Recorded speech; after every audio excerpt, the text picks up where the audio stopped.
Welcome to Not Milk Never Milk. Subscribe if you're lactose intolerant. In this video, I will explain how to program your Honda Passport garage door opener. First, ensure your vehicle is parked safely outside your garage. Locate the 3 home link buttons on your overhead console.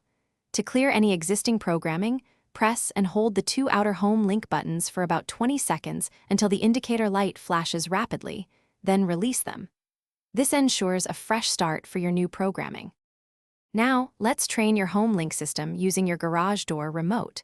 Hold your remote 1 to 3 inches away from the home link buttons. Simultaneously press and hold both the desired home link button and your garage door remote button. Continue holding them until the home link indicator light changes from a slow flash to a rapid flash. This rapid flash indicates that home link has successfully learned the remote signal. Next, we need to sync your home link with your garage door opener unit.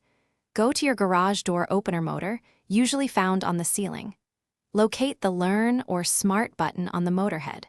Press and immediately release this button. The indicator light on the motor will typically illuminate for 30 seconds, giving you a short window to return to your Honda Passport for the final step. Finally, let's complete the programming and test it out. Get back into your Honda Passport within the 30-second window after pressing the Learn button. Press and hold the home link button you just programmed for about 2 seconds, then release it. Press and hold it again for another 2 seconds, and your garage door should now activate. Congratulations, your Honda Passport is now ready to open your garage door. Thanks for watching. If this was helpful, leave a like and consider subscribing. See you next time.